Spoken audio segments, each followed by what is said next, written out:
Hello, today we are going to discuss about the branch of biochemistry, the subject which deals with biochemical substances and its reactions. Biochemistry is a subject, basic subject present in various health related courses. So let us study what biochemistry defined as and what is its role in health related courses and the rest of the topics. Biochemistry can be defined as science concerned with chemical basis of life. It deals with structure, properties, and chemical reactions of various biomolecules. So, bio means life, and chemistry means study of chemical substances and its reactions. So, in the health related courses, we are going to deal with patients or subject who are living and are treated with the various medical and other treatments. For that, if we should know the composition of a person anatomically, that's why we are going to study anatomy and its functioning of the body in physiology, and similarly to know the chemical reactions taking place in a living organism or a person, you should know biochemistry. So biochemistry is one of the important subjects in health related courses to know the chemical basis of life. In this, we are going to discuss about structure, properties, and chemical reactions of various molecules that are present in the living organisms. That is called as biomolecule. Bio means life, and molecule present. Chemical molecules present in them are as biomolecules. So, biochemistry means it deals with the chemistry of living organisms, and biomolecules means the chemical substance present in the living organisms. The biomolecules composed of various types such as carbohydrates, proteins, lipids, vitamins, minerals, and nucleic acids can be seen in living organisms. This all makes a category called as biomolecules.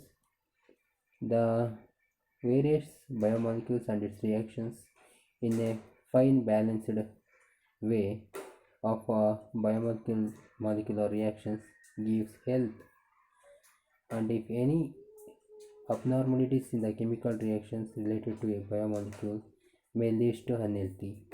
So, as a health practitioner, you should know what is the normal chemical reactions and what are the abnormal chemical reactions to know the healthy and unhealthy conditions.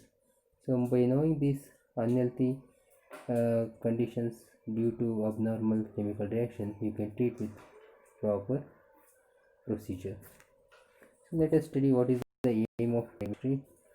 As already discussed, it is involved in study of biochemical molecule and its reaction. To study the chemical nature and reaction of the molecule in health conditions and also disease condition. So what health condition the reactions usually takes place and what happens during the disease condition will give you an idea of biochemical treatment for a patient. So importance and scope of biochemistry can be seen in various health related sciences. So MBBS, BDS, BS nursing, paramedical, pharmacy and other health related courses are having a basic biochemistry subject in the first year course itself. It's a basic subject one should study in health related all these courses. It should be noted that all diseases have a biochemical basis. So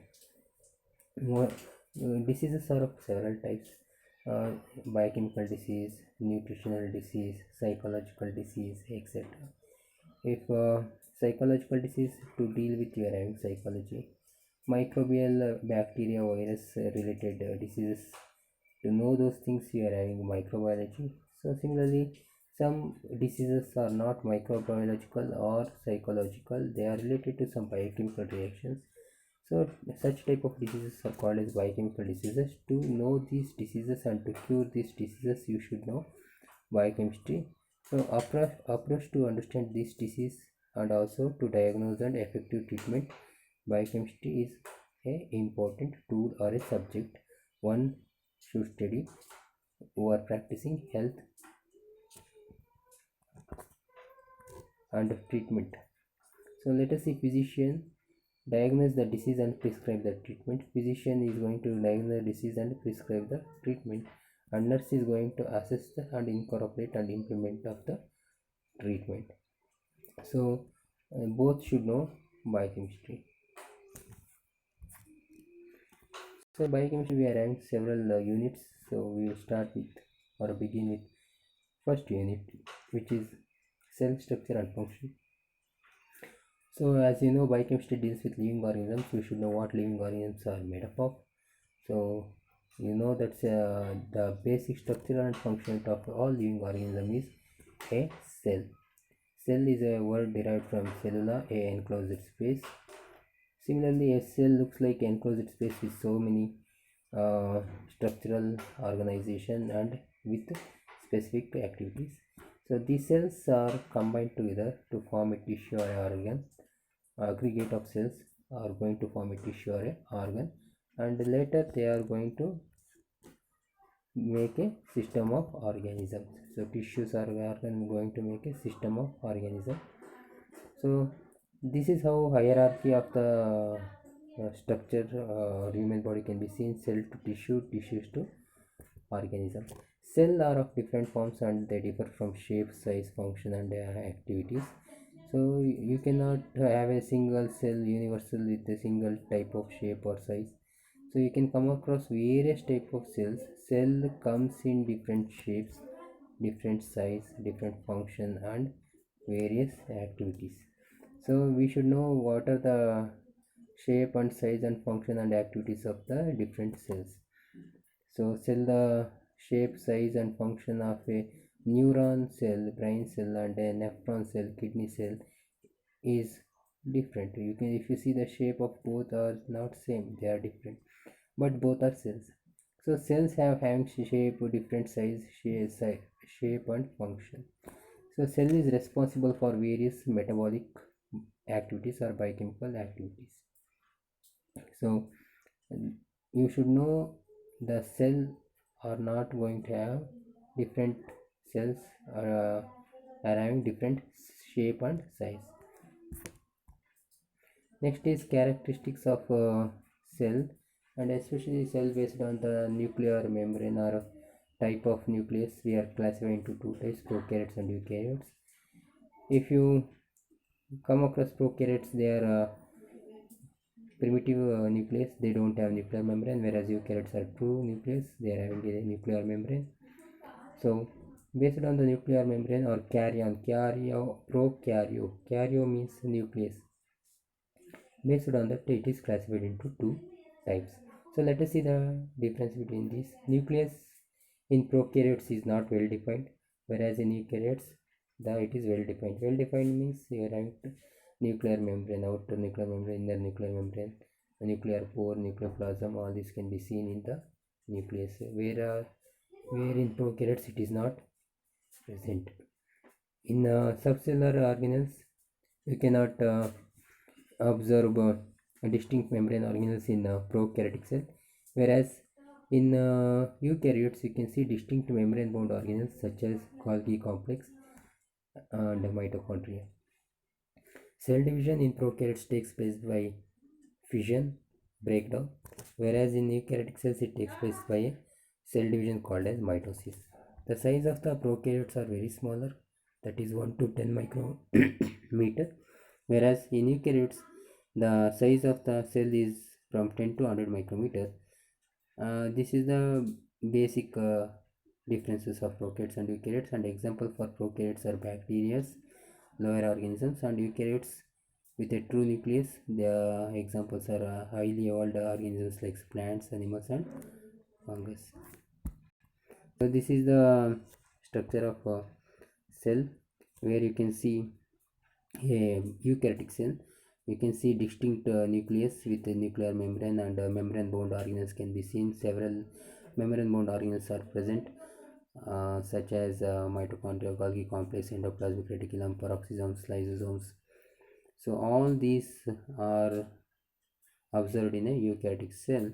Membrane bound distinct organelles are having, and each organelles are having its own distinct biochemical activities and functions that we are going to discuss in the next session.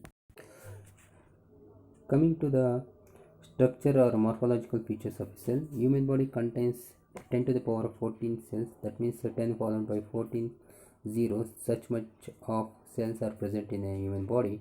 So it's a huge number, and the cell differs in shape and size and function. So in a human body, you can see different types of cells with a different shape, size, and function, and each cell is bounded by plasma or cell membrane. So each cell is having a plasma membrane or cell membrane. All structure inside plasma membranes are called as protoplasm.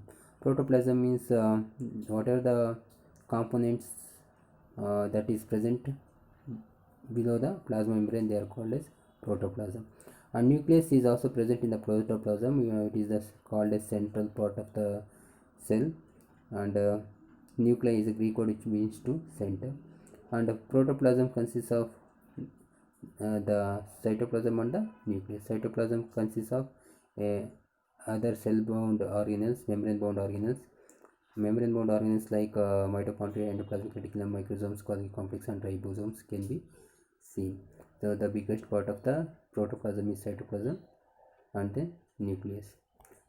So in this, if you see, the orange colored all are cytoplasm and the blue colored is nucleus. So the combined all the orange and blue colored is the protoplasm. The outermost orange colored line is cell membrane or plasma membrane. Below that is the protoplasm, which divided into orange colored cytoplasm and then blue colored nucleus. So here you can see the same. The cell is having cell membrane and protoplasm. Within that we are having a cytoplasm. In that cell organelles are present, and nucleus can also be seen. So let us see what is cell membrane. Cell membrane is also called as plasma membrane. The cell covered by membrane called the cell membrane or plasma membrane, the outermost layer of the cell. It separates the cell from external environment. So outside the cell and inside the cell, they are separated by a cell membrane. It is made up of bilayer of phospholipids, proteins, and carbohydrates. So you can come across both lipid, protein, and carbohydrate in the cell membrane. And especially if you see the lipids, the major lipids present in the cell membranes are phospholipids and also glycolipids and cholesterol. Whereas if you come across proteins, you can see peripheral and integral proteins, which are the part of the cell membrane. And in carbohydrates, we are having glycolipids and glycoproteins. So these are all conjugated forms of biomolecules, which here you can see both different biomolecules combined together to form these type of components. Coming to the function of cell membrane, the cell membrane or plasma membrane is having several functions, and few highlights we are going to discuss. The cell membrane maintains a definite shape and size of a cell. The shape of the cell is obtained by the cell membrane. Maintains the integrity of the cell, forming a selective barrier between the cell and its surrounding.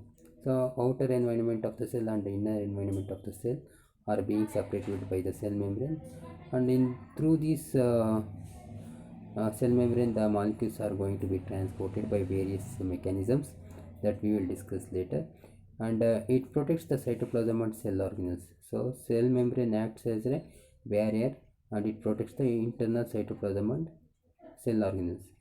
So whatever the components present inside the cell, they are protected by cell membrane. Nutrients are absorbed into the cell through cell membranes. So whatever the materials from outside, it is going to be absorbed into the cell with the help of cell membrane with various transport mechanisms. Exchange of gases also takes place through the cell membrane, and waste products are thrown out of the cell through cell membrane. So intake of nutrients and disposal of waste takes place with the cell membrane. Thank you.